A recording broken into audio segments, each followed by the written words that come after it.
उज़्मा कारदार से ऐसी ही तवक्को की जा सकती थी। उनके इल्जामात निहायत शर्मनाक और घटिया हैं। जुल्फी बुखारी उज़्मा कारदार पर भट पड़े, दूसरी जानिब उज़्मा खान भी हुकूमत के खिलाफ मैदान में आ गईं। हुकूमत के खिलाफ मुंह खोल दिया, पार्टी मामलात पर माफिया का कब्जा है, हमारे ऊपर चमचे मुसल्लत किए गए हैं, बड़े बड़े नामों को रगड़ा लगा दिया, तहलका खेज इंकशाफात कर दिए। बिस्मिल्लाहिर्रहमानिर्रहीम। अस्सलामु अलैकुम दोस्तों, नई वीडियो में खुश आमदीद। दोस्तों, ये तो आपने सुना ही होगा कि हमेशा इंसान के अपने ही उसे डंक मारते हैं, लेकिन इस बात की अमली मिसाल हमें तब मिलती है जब हुकूमत की अपनी ही एमपीए ने हुकूमती पार्टी के बड़े राजों से पर्दा हटा दिया। उज़्मा कारदार ऐसे इंकशाफात किए उन्होंने कि जिन्होंने हुकूमती पार्टी में तहलका मचा दिया है। वफाक से लेकर पंजाब तक उज़्मा कारदार ने सबके पोल खोल दिए, लेकिन इसके बाद अब एक ऐसी खबर सामने आई है जिसने हुकूमत के लिए एक और बड़ा हंगामा खड़ा कर दिया है। लेकिन ऐसा क्या हुआ जिसने इमरान हुकूमत को एक बार फिर बेचैन कर दिया? ऐसा क्या हुआ जिसने हुकूमत का बड़ा खाता खोल दिया? दोस्तों, इमरान हुकूमत इस वक्त हर जानिब से मुश्किलात में घिर चुकी है। जहां पहले बजट ने हुकूमत के लिए मुश्किलात खड़ी कर दी और उसे कड़ी तनकीद का सामना करना पड़ा, तो वहीं अब हुकूमती पार्टी की अपनी रहनुमा ने ही हुकूमत के खिलाफ मुंह खोल दिया। आज से 2 रोज पहले तहरीक इंसाफ की एमपीए और पंजाब असेंबली के रुकन उज़्मा कारदार की एक ऐसी ऑडियो लीक हुई जिसने नया हंगामा खड़ा कर दिया। ऑडियो में साफ सुनाई दिया कि किस तरह तहरीक इंसाफ की एमपीए ने वज़ीर आला पंजाब के हवाले से कहा कि वो किसी काम के नहीं और ना ही उन्हें कुछ आता है। उज़्मा ने कहा कि पंजाब के सारे इंतजामी मामलात राजा बशारत चला रहे हैं, जबकि पंजाब में कोई भी संजीदगी से काम नहीं कर रहा। उज़्मा ने मजीद कहा कि खान साहब पर उनकी बीवी ने जादू कर रखा है और वो खान साहब को घर पहुंचने पर किसी से भी मुलाकात नहीं करने देती। उज़्मा की इस कॉल लीक होने पर पूरे मुल्क में एक नया हंगामा खड़ा हो गया। पूरे मीडिया में उज़्मा के किए गए इंकशाफात के हवाले से बहस की जाने लगी, जबकि उज़्मा जो कि पहले पंजाब हुकूमत की तर्जुमान थी, उनकी कॉल लीक होते ही उनको इस ओहदे से फौरी तौर पर फारिग कर दिया गया। यहाँ आपको ये भी बताते चलें कि उज़्मा की कॉल लीक के हवाले से एंकर पर्सन मंसूर पहले ही बता चुके थे कि कुछ ही रोज में एक ऐसी कॉल लीक होगी जिसके बाद हुकूमत को काफी शर्मिंदगी का सामना करना पड़ेगा। और इस कॉल लीक के बाद उज़्मा खान ने एक निजी चैनल से गुफ्तगू करते हुए बताया था कि ऑडियो से गुफ्तगू के कुछ हिस्से में तरमीम करके लीक करना इनके खिलाफ एक सोची समझी मुहिम है। उनका मजीद कहना था कि ये उनके किरदार कुशी की कोशिश के तौर पर उनके खिलाफ शुरू की गई एक साजिश है। पीटीआई की मेंबर ने मजीद बताया कि उनके खिलाफ इस नाजायज मुहिम का आगाज उनके मुमकिना तौर पर पंजाब काबीना में शामिल होने से पहले हुआ था। इस मुहिम के बारे में बात करते हुए उन्होंने बताया कि जाली ट्विटर और दीगर सोशल मीडिया अकाउंट्स उनके नाम से बनाए गए हैं और इस तरह के मवाद को आम किया जा रहा है। उन्होंने ये भी बताया कि वो अपने कैरियर में अपनी सियासी पार्टी के साथ वफादार रही हैं और उनके दिल में वजीर आजम, उनकी अहलिया और पीटीआई के दीगर तमाम सियासी रहनुमाओं और कारकुनों के लिए बेहद एहतराम है। उन्होंने कहा कि वो हमेशा ही सियासी पार्टी की एक सरशार और कट्टर कारकुन रही हैं। ताहम जब लोग आपकी कारकर्दगी से मुताबिकत पजीर नहीं हो सकते तो वो इससे मुल्हिका हथकंडों का सहारा लेते हैं। उज़्मा कारदार ने मजीद कहा कि वो FIA से राब्ता करने का इरादा रखती हैं और यहाँ तक कि इस घटिया हरकत के पीछे लोगों के खिलाफ कानूनी कार्रवाई भी करेंगी। लेकिन पहले जहाँ हुकूमत की जानिब से इस मामले पर कोई बयान सामने नहीं आया था, तो वहीं अब हुकूमत भी मैदान में आ गई है।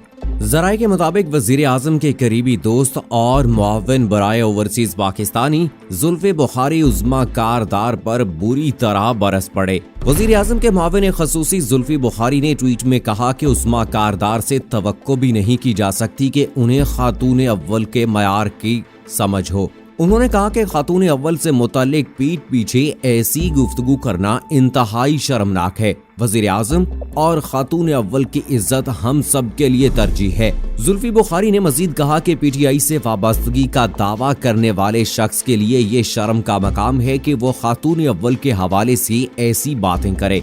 जबकि जुल्फी बुखारी के बाद पंजाब काबीना से भी उज़्मा कारदार की कॉल लीक पर रद्द अमल आना शुरू हो गया है। उज़्मा कारदार की ऑडियो लीक होने पर पंजाब के सीनियर सूबाई वजीर अब्दुल अलीम खान का कहना था कि खातून अव्वल के खिलाफ नाजेबा अल्फाज शर्मनाक हैं, जिनकी शदीद अल्फाज में मुजम्मत करते हैं। अलीम खान ने कहा कि ऐसा करने वाला कोई भी शख्स तहरीक इंसाफ या किसी हुकूमती ओहदे का अहल नहीं है। अब्दुल अलीम खान का मजीद कहना था कि वज़ीर आज़म इमरान खान और इनके अहले खाना हमारे लिए निहायत काबिल एहतराम हैं। उनके खिलाफ किसी भी किस्म की गैर अखलाकी बयान बाजी नाकाबिल बर्दाश्त है। लेकिन जहां इस ऑडियो लीक पर हुकूमती पार्टी की MPA को तनकीद का निशाना बनाया जा रहा है, तो वहीं दूसरी जानिब उज़्मा कारदार ने भी अपने मौक़िफ़ पर कायम रहने का फैसला कर लिया है। पहले जो उज़्मा खान FIA के पास जाने का और अपनी पार्टी रहनुमाओं की इज्जत का दावा कर रही थी, अब वो भी खुलकर सामने आ गई हैं। ज़राए के मुताबिक उज़्मा कारदार ने समाजी राब्ते की वेबसाइट ट्विटर पर अपने ट्वीट में कहा कि ऑडियो लीक पर मुझे तनकीद का निशाना बनाने वाले ये जान लें कि मैं अपने मौक़िफ़ पर कायम हूँ। उन्होंने कहा कि ये माफिया है तो पसे पर्दा, लेकिन अमलन तमाम पार्टी मामलात पर इस माफिया का ही कब्जा है। उज़्मा ने मजीद कहा कि मैंने मुखलिस पार्टी मेंबरान की तर्जुमानी की, जिन्होंने जिंदगी का लंबा अरसा पार्टी को दिया, ताहम हम पर चमचे मुसल्लत कर दिए गए। यहाँ ये भी वाज़ेह रहे कि गुज़श्ता रोज पाकिस्तान तहरीक इंसाफ की रुकन सूबाई असम्बली उज़्मा कारदार को तर्जुमान हुकूमत पंजाब के ओहदे से हटा दिया गया था। अब दोस्तों, जुल्फी बुखारी और अलीम खान के बयान से साफ वाज़ेह है कि वो उज़्मा कारदार को ज़ाती तौर पर पसंद नहीं करते, जिसके बाइस उन्होंने उज़्मा के खिलाफ ऐसे बयान दिए हैं। जबकि दूसरी जानिब उज़्मा ने भी दलेराना तरीके से हुकूमत में मौजूद माफिया के खिलाफ आवाज उठाने का फैसला कर लिया है, जिसका वो अब बाकायदा ऐलान कर चुकी हैं। अब इस हवाले से देखना ये बाकी है कि क्या उज़्मा के खिलाफ वाकई कोई सख्त एक्शन लिया जाएगा और उन्हें बाकी चुगलखोरों के लिए भी एक मिसाल बनाया जाएगा या नहीं। अब ये तो आने वाला वक्त ही बताएगा।